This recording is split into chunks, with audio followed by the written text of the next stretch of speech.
Africa के geopolitics में कुछ नए अपडेट सामने आ रहे हैं। डॉक्टर एस जयशंकर द्वारा अफ्रीका के एक देश तंजानिया के विजिट पर अपडेट्स सामने निकल के आ रहे हैं।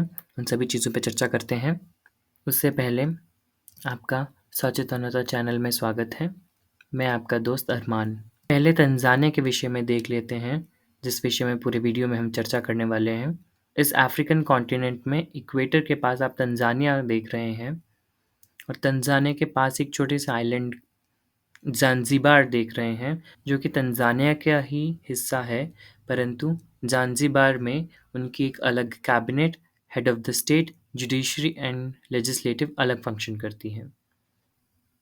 पर उनकी फंक्शनिंग अलग होते हुए भी वो तंजानिया के ही पार्ट हैं। हर बार जब भारत के द्वारा अफ्रीका के किसी देश के साथ संबंध बेहतर किए जाते हैं या फिर नज़दीकियाँ बढ़ाई जाती हैं, तो इसमें हमेशा चाइना वर्सेस इंडिया को क्यों देखा जाता है? क्योंकि अफ्रीका में कुछ इस प्रकार की सिचुएशन सामने आती हैं, जिसमें कि अफ्रीका इंडिया और चाइना की एक बैटल ग्राउंड की तरह बनता है। इन सभी कारणों के विषय में जानते हैं। सबसे पहले हम देखते हैं कि डॉक्टर एस जयशंकर द्वारा 4 दिवसीय यात्रा पर तंजानिया गए हैं, जिसमें कि वो भारतीय युद्धपोत और गाइडेड मिसाइल जैसे डिफेंस इक्विपमेंट्स को लेकर के पहुंचे हैं। इसका फॉरमोस्ट रीज़न अफ्रीका जो कि अनएक्सप्लोर्ड रह गया है, उसे एक्सप्लोर करना, स्पेशली इंडिया के डिफेंस एक्सपोर्ट्स के लिए मार्केट ढूंढना। इन सभी के साथ साथ फॉरेन मिनिस्टर के विजिट के दौरान बहुत से नए ऐलान भी किए गए हैं, जिसमें कि ड्रिंकिंग वाटर प्लांट लगाना और Indian institute of technology IIT की एक ब्रांच भारत के बाहर खोले जाने के ऊपर अनाउंसमेंट की गई है। इस प्रकार के तमाम प्रोजेक्ट्स में भारत लगभग $12.4 बिलियन खर्च कर चुका है इन द अफ्रीकन कंट्रीज।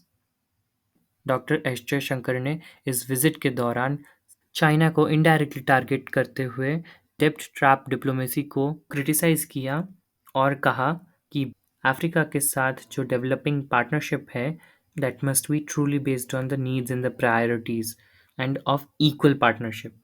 क्योंकि अभी तक चाइना द्वारा डेब्ट ट्रैप डिप्लोमेसी के तहत अफ्रीका के कई सारे देशों को फंसाया जा चुका है, and after facing such hard time with China, definitely they are trying to reach out to a trustworthy partnership, और इस सिचुएशन में India can take up the lead.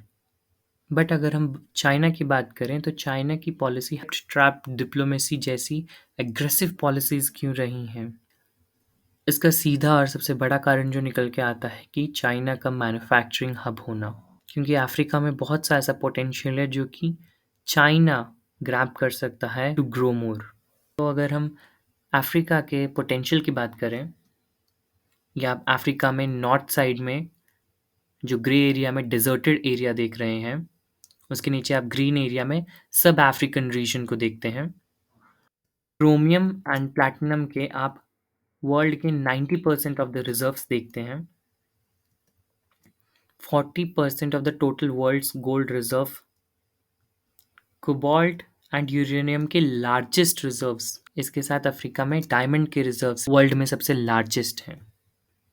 इस सब सहारन अफ्रीका रीजन में what are the important things that attracts China? China अपनी industries के supply chain को strongly continue करने के लिए अफ्रीका से कोबाल्ट एंड मैग्नीशियम के imports, then timber and chromium is the major things जो कि चाइना अफ्रीका से इंपोर्ट करता है। It's the highlight that China जितनी भी चीज़ें अफ्रीका से इंपोर्ट करता है, that is around 1/7 part of the total global imports.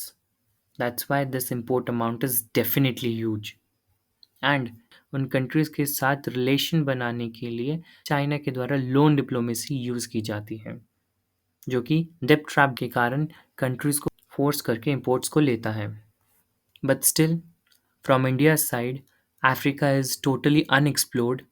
Recent time में ऐसे बहुत से एफर्ट्स किए गए हैं जिसमें कि इंडिया और अफ्रीका के रिलेशंस इंक्रीज हों, क्योंकि अफ्रीका जहां वर्ल्ड के मैक्सिमम नेचुरल रिसोर्सेज के रिजर्व्स को होल्ड करता है, वहीं इंडिया इन अपॉर्चुनिटीज़ को सस्टेनेबली एक्सप्लोर करने की कैपेबिलिटीज़ रखता है।